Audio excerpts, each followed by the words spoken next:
Hello everyone, today we will start from question number 6 of exercise 9.1. अब मैं side by side question की statement read करूंगी और आपको फिगर से क्वेश्चन की स्टेटमेंट को समझाऊंगी कि क्या हमें गिवन है और क्या हमें फाइंड आउट करना है. अब फर्स्ट ऑफ ऑल क्या है, if 1.5 metre tall boy is standing at some distance from a 30 metre tall building. मतलब हमारे पास एक 30 मीटर टॉल बिल्डिंग है, तो मैंने इसको जो AE है ये हमने ले ली 30 मीटर. इसको मान लिया कि जो बिल्डिंग की लेंथ हमें गिवन है वो कितनी हो गई, AE which is equal to 30 metre. अब उन्होंने बोला है कि जो 30 मीटर टॉल बिल्डिंग है उससे कुछ डिस्टेंस पर एक 1.5 मीटर टॉल बॉय खड़ा है. तो मैंने इससे कुछ डिस्टेंस पर, सपोज यहाँ पे कोई एक बॉय खड़ा है, यहाँ पर इस पॉइंट पर B पॉइंट पर सपोज कर लिया हमने एक कि यहाँ पे एक बॉय खड़ा है, उसकी हाइट कितनी है 1.5 मीटर. ठीक है. नेक्स्ट है the angle of elevation from the eyes to the top of the building. मतलब जो उसकी आईज है ना, अब सपोज यहाँ पे कोई भी एक पर्सन खड़ा है तो उसकी आईज कहाँ होगी, अपर वाली साइड उसकी आईज होंगी. ठीक है. तो उसकी आईज से जो एंगल ऑफ एलिवेशन बन रहा है ना, वो उन्होंने बोला है from his eyes to the top of the building. जो टॉप बिल्डिंग के टॉप के साथ उसकी आईज से जो एंगल ऑफ एलिवेशन बन रहा है वो इंक्रीज हो गया कितना, 30 से लेके 60 as he walks towards the building. मतलब जो एंगल है 30 से बढ़ के 60 कब हो जाएगा, जब वो वॉक करके बिल्डिंग की साइड जाएगा. तो मतलब पहले एंगल कितना डिग्री था 30, मतलब जहां पे वो स्टार्टिंग पॉइंट पे जब खड़ा था उस केस में जो एंगल था वो कितना था 30 डिग्री. उसके बाद जब वो वॉक करके बिल्डिंग की साइड जा रहा है, हमने मान लिया कि सपोज वो C पॉइंट पर पहुंच गया, वो जो टॉल बॉय था वो मान लिया हमने C पॉइंट पर पहुंच गया, तो C पर जो एंगल इंक्रीज होके कितना बन गया 60 डिग्री. और दोनों एंगल ऑफ एलिवेशन है, मतलब नीचे से बनेंगे और किसके साथ बना रहे हैं, टॉप ऑफ द बिल्डिंग के साथ. और टॉप ऑफ द बिल्डिंग किस पॉइंट पर है हमारी, A पॉइंट पर. इसलिए जो B पॉइंट से एंगल ऑफ एलिवेशन बनेगा वो भी A के साथ बनेगा, और जो C पॉइंट से बनेगा वो भी किसके साथ बनेगा, A के साथ. Find the distance he walks towards the building, कि कितना डिस्टेंस वो बॉय चल के गया है बिल्डिंग की साइड. तो कितना डिस्टेंस चल के गया है BC. तो मतलब हमें क्या फाइंड आउट करनी है अब, BC की वैल्यू. ठीक है. क्लियरेस्ट क्या क्या गिवन है, क्या गिवन था, एक 30 मीटर टॉल बिल्डिंग है, उससे कुछ डिस्टेंस पर एक 1.5 मीटर टॉल बॉय खड़ा हुआ है, और उसकी आईज से, आईज मतलब ऊपर यहां से बनेगा. ठीक है. उसकी आईज से एंगल ऑफ एलिवेशन जो है वो बनकर 30 से बढ़ के 60 हो गया जैसे ही वो वॉक करके कहा जाता है बिल्डिंग की साइड.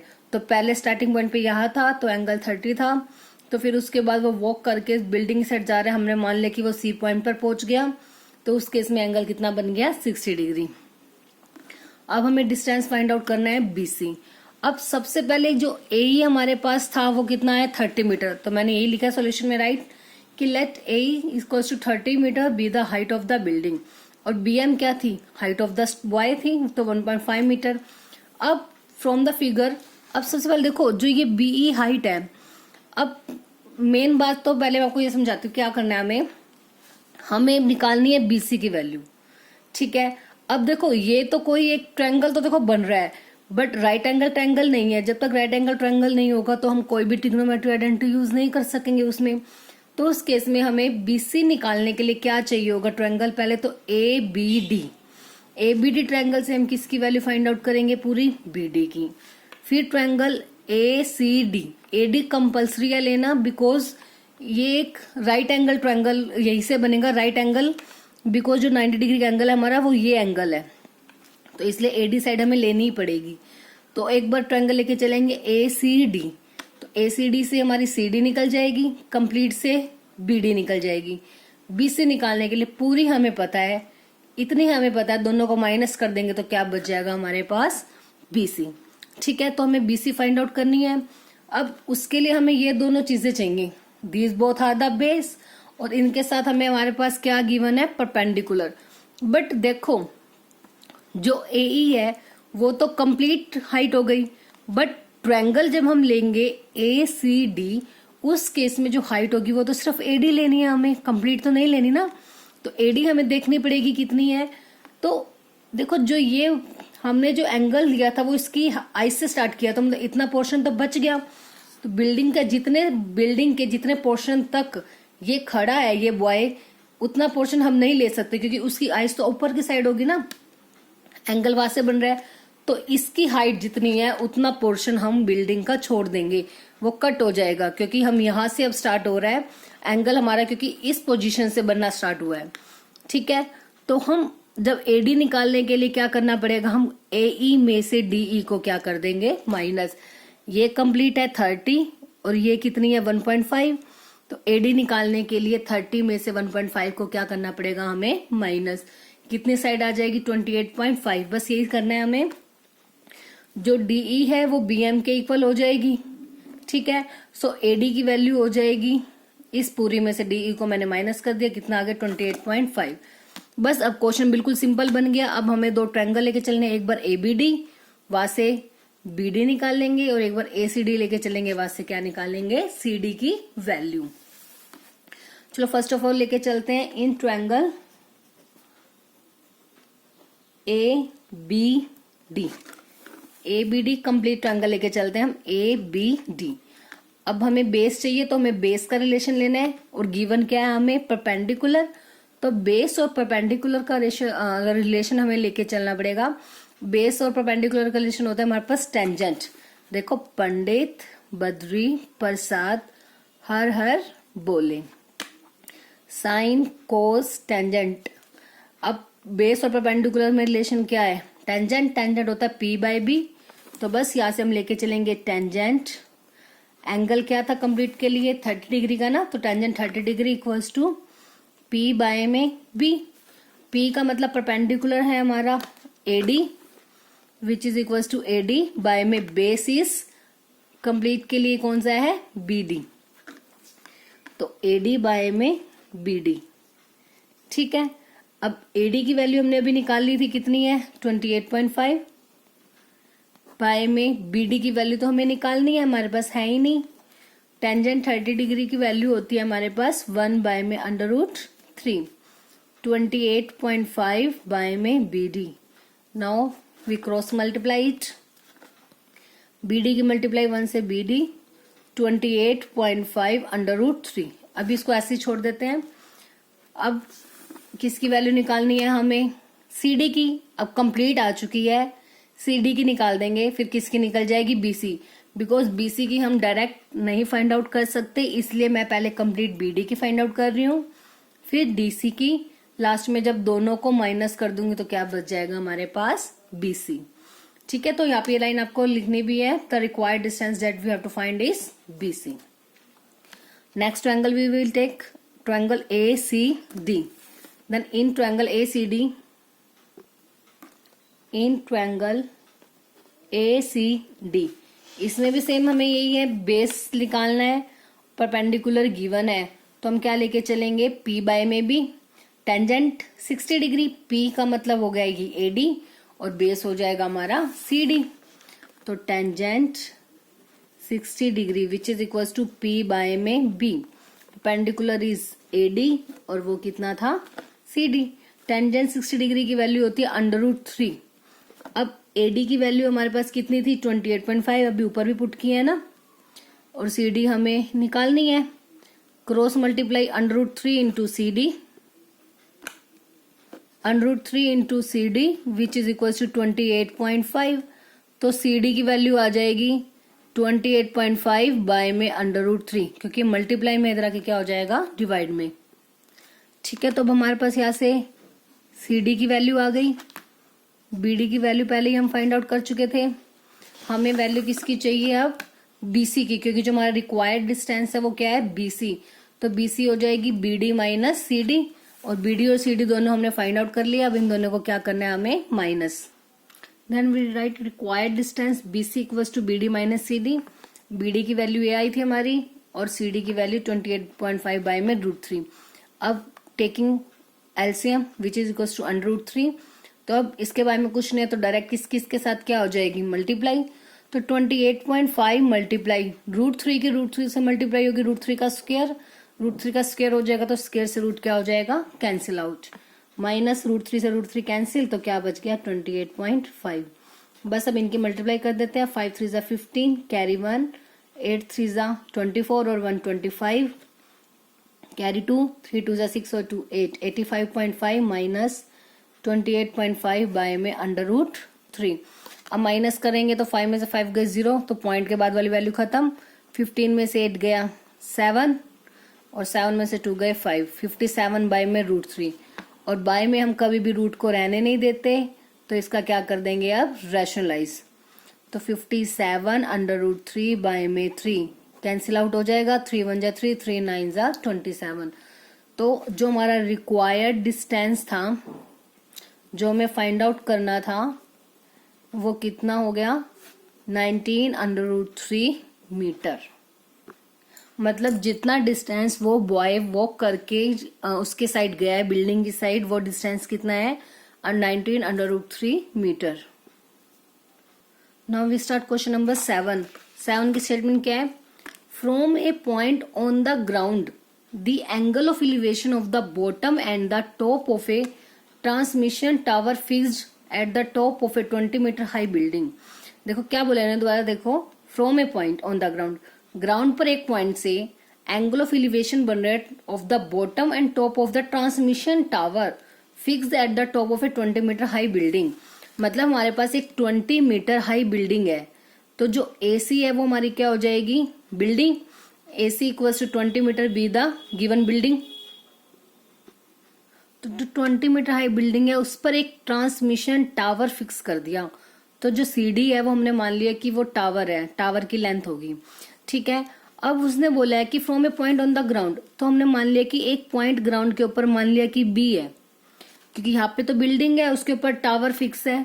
तो अब इसके साथ इसकी जो टॉप और बॉटम, जो ट्रांसमिशन टावर है हमने फिक्स किया है, उसकी टॉप और बॉटम के साथ एक पॉइंट से जो कि ग्राउंड पर है एंगल ऑफ एलिवेशन बन रहा है, तो उसके सामने पॉइंट होगा। तो हमने मान लिया कि वो पॉइंट बी है, जैसे एंगल ऑफ एलिवेशन बनेंगे ट्रांसमिशन टावर की टॉप और बिल्डिंग के साथ। अब ध्यान देखो, मैंने पहले बोला था क्या कि पहले बॉटम बोला है और बाद में टॉप, तो मतलब जो पहले एंगल होगा 45 डिग्री वो बॉटम के साथ बनेगा, और सेकंड एंगल जो टॉप है उसके साथ बनेगा 60 डिग्री रिस्पेक्टिवली। का मतलब यही है, जो फर्स्ट है, जो चीज हमने फर्स्ट कही है वो उसके लिए है, जो सेकंड थिंग है, जो सेकंड थिंग बाद पहले कही थी उसके लिए होगा।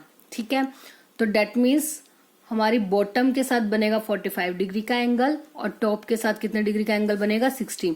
बॉटम मतलब जो निचला पार्ट होगा उसकी, ठीक है, उसका मतलब पैरों वाली साइड ये कह सकते हो आप। ये हो गया टॉप, उसकी अपर साइड। तो बॉटम साइड जो नीचे वाला पार्ट होगा उसके साथ कितने डिग्री का एंगल बनेगा 45, इतना एंगल। और कंप्लीट जो टॉप के साथ जो एंगल बन रहा है ये वाला, ये कंप्लीट कितना है 60 degree. Then we have to find the height of the tower. Find the height of the tower, हमें क्या फाइंड आउट करनी है सीडी। आप चाहो तो सीडी को सीडी रहने दे सकते हो, या फिर आप लेट कर सकते हो कि जो सीडी है वो किसके इक्वल है, एक्स के इक्वल। तो हम यहाँ लेट कर लेते हैं सीडी को एक्स मीटर। ठीक है, तो फर्स्टली ये थिंग्स राइट करते हैं। तो हम यही राइट करेंगे। सबसे पहले लेट एसी जो 20 मीटर है वो be the length of the building, वो बिल्डिंग की लेंथ है। एंड जो डीसी है वो हमने कितनी मान ली X metre, be the height of the transmission tower. आप चाहो तो डीसी को डीसी भी यूज कर सकते हो, या फिर एक्स कोई भी वेरिएबल आप नेम दे सकते हैं। ठीक है, तो अब एक बार आप सोचो फिगर को देख के कि हमें एक्स की वैल्यू निकालनी है, कैसे होगी। जब भी देखो इस टाइप की कोई दो सिचुएशन होगी, हमारे पास एंगल भी कितने होंगे 2। अब जब 2 एंगल है तो उस केस में 2 ट्रायंगल भी बनेंगे हमारे पास। देखो एक यहां से एक ट्रायंगल है हमारे पास A B C, A B C में, और हमें निकालना है सी डी।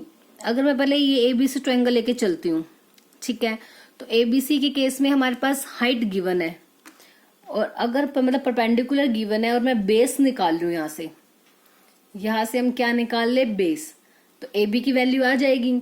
फिर उसका क्या बेनिफिट होगा, जब हम कंप्लीट ट्रायंगल लेके चलेंगे A B D, because C D directly हम नहीं निकाल सकते, because we can't take this triangle B C D, because there is no right triangle.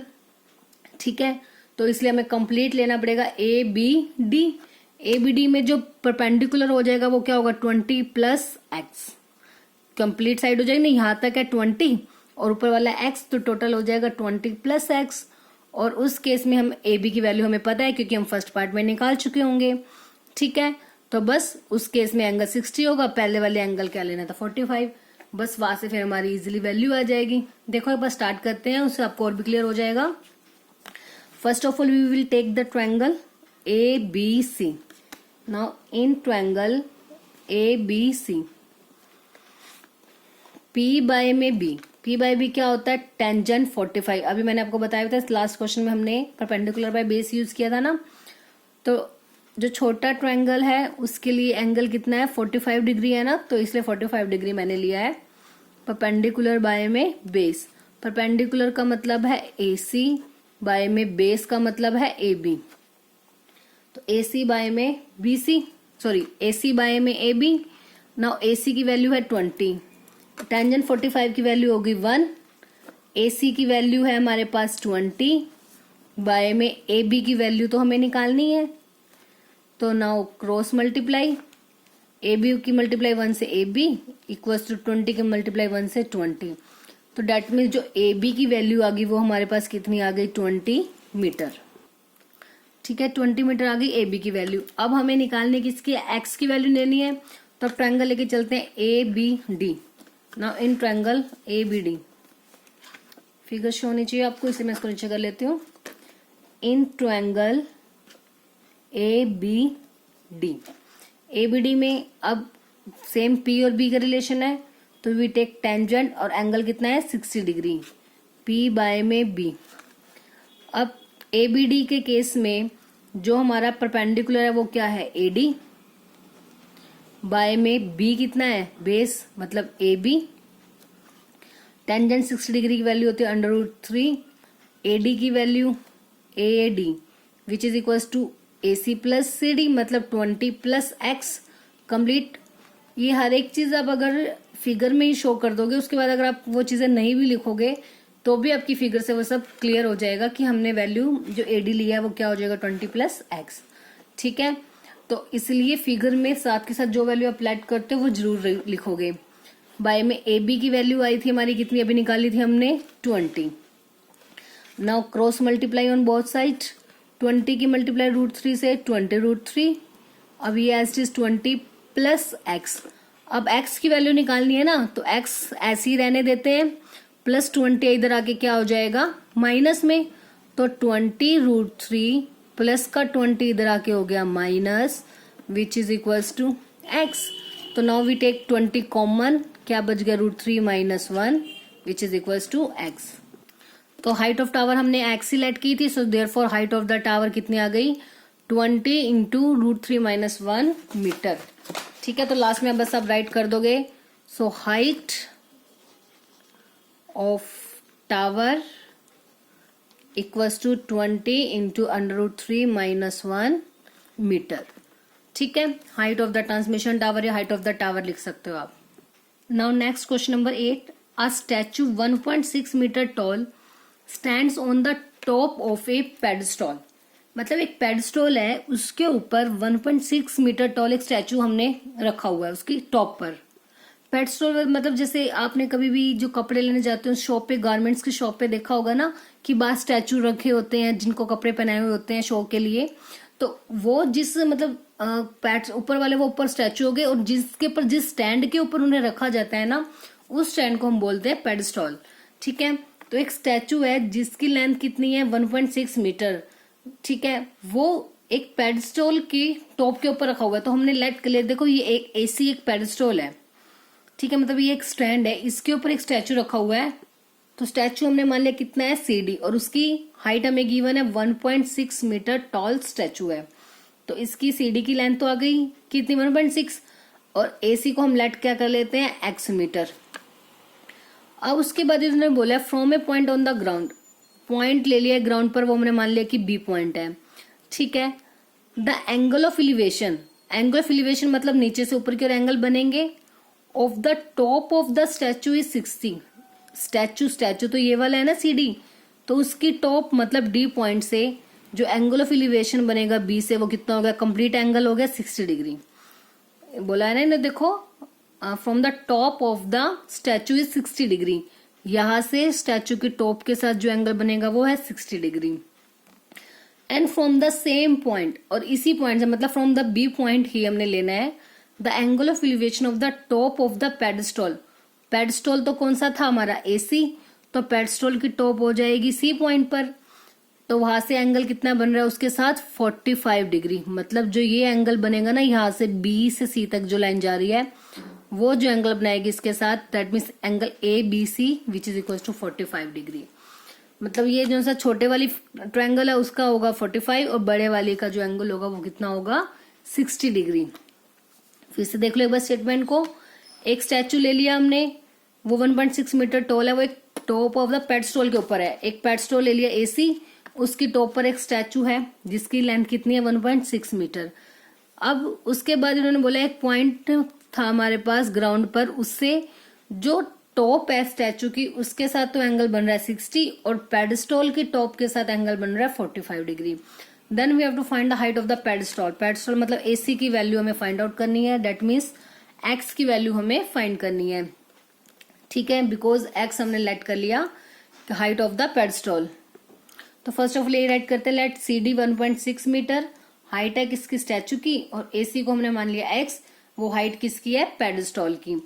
अब इसमें भी सेम जो लास्ट हमने क्वेश्चन किया था ना 7, बिल्कुल सेम करेंगे। एक बार ट्रायंगल ये लेके चलेंगे, वहां से AB की वैल्यू, और फिर एक बार ये कंप्लीट लेके चलेंगे, वहां से भी P और B में रिलेशन लेके चलेंगे दोनों में।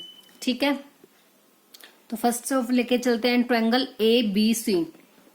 इन ट्रायंगल ABC परपेंडिकुलर और बेस में रिलेशन लेना है ना, क्योंकि जो दोनों बड़ा ट्रायंगल लूंगी मैं और ये छोटे वाले ट्रायंगल, दोनों के केस में परपेंडिकुलर यही वाला यूज होगा और बेस दोनों में कॉमन है ना, इसीलिए। अब सबसे पहले इन ट्रायंगल ABC में क्या लेके चलते हैं, P बाय में B। P बाय B जब रिलेशन लेंगे देन क्या हो जाएगा टेंजेंट, और इस ट्रायंगल का एंगल है 45 डिग्री। तो P का मतलब है AC, बाय में बेस का मतलब है AB। सॉरी पहले में लिख देते हैं P बाय में B which is equals to AC by में AB। नाउ टेंजेंट 45 की वैल्यू 1 होती है, AC की वैल्यू हमने X मानी है, AB हमें पास गिवन नहीं है तो हम इसको एज इट इज राइट कर देते हैं। तो यहां से क्रॉस मल्टीप्लाई से आ गया AB equals to X which is equals to equation number 1, इसको हम नाम दे देते हैं। अब बड़ा ट्रायंगल लेके चलते हैं, in triangle ABD। So in triangle ABD में भी सेम टेंजेंट, अब एंगल है 60 डिग्री, परपेंडिकुलर बाय में बेस, परपेंडिकुलर कंप्लीट हो गया 1.6 प्लस X, बेस सेम हो गया AB, टेंजेंट 60 डिग्री की वैल्यू √3 1.6 प्लस X, और AB की वैल्यू हमने अभी निकाली थी कितनी थी X। सो AB के प्लेस पर लिख देते हैं X from equation 1 AB equals to X। ठीक है, तो हम ये सब सॉल्व करते हैं, इसकी क्रॉस मल्टीप्लाई करते हैं, √3 की मल्टीप्लाई X के साथ √3X 1.6 प्लस X। अब X प्लस में इधर आके माइनस, मतलब जो वेरिएबल वाली वैल्यूज है दोनों को इकट्ठा कर देते हैं और जो कांस्टेंट वैल्यू है वो एज इट इज। अब X कॉमन आएगा तो बच गया √3 minus 1 which is equal to 1.6। X की वैल्यू आ गई 1.6 बाय में √3 माइनस 1। अब रूट बाय में आ गया, इसमें भी फिर क्या करेंगे हम रैशनलाइज, √3 माइनस 1 है तो √3 प्लस 1 से मल्टीप्लाई भी और डिवाइड, क्योंकि रैशनलाइज करते हैं तो साइन क्या हो जाते हैं चेंज। 1.6 इंटू √3 प्लस 1, और नीचे हमेशा सेम आइडेंटिटी बनती है a minus B A plus B, क्या इसके इक्वल होता है a का स्क्वायर माइनस b का स्क्वायर, स्क्वायर से रूट कैंसिल, तो 1.6 इंटू √3 प्लस 1 बाय में 3 माइनस 1 कितना हो जाएगा 2, तो 1.6 इंटू √3 प्लस 1 बाय में 2 कैंसिल हो जाएगा 0.8, 2 8 16, 1.6 है तो किस पे जाएगा 0.8। सो x की वैल्यू आ गई हमारे पास, और x की वैल्यू का मतलब क्या है कि इसकी वैल्यू आ गई हमारे पास AC की, that means height of the pedestal. तो हाइट ऑफ द पेडस्टॉल कितनी आ गई हमारे पास, हाइट ऑफ पेडस्टॉल कितनी आ गई 0.8 इंटू √3 प्लस 1 मीटर। ठीक है, बस आपको सिर्फ इतना ही करना है। अगर हमारे पास दो जब भी एंगल गिवन होंगे उस केस में 2 ट्रायंगल होंगे हमारे पास, तो एक बार फर्स्ट ट्रायंगल लेके चलेंगे, जो निकालनी होगी वैल्यू वो उसका रिलेशन, और दोनों ट्रायंगल में कुछ कॉमन होगा और ऑलमोस्ट जो हमारा बेस ही कॉमन होता है। तो इस टाइप के क्वेश्चन में हमेशा हमारा ऑलमोस्ट जो होगा वो पी और बी ही होगा, मतलब टेंजेंट ही यूज होगा, क्योंकि परपेंडिकुलर और बेस आप लेके चलोगे। बस दोनों ट्रायंगल में ये रिलेशन यूज करोगे तो वहां से आपकी वैल्यूज अपने आप आ जाएगी जो भी आपको सॉल्व करना है। बस थोड़ा सा इनमें कैलकुलेशन का जो पार्ट है वो आपने अच्छे से करना है, उनकी एक बार आप प्रैक्टिस करोगे और कोई प्रॉब्लम नहीं होगी आपको इसमें।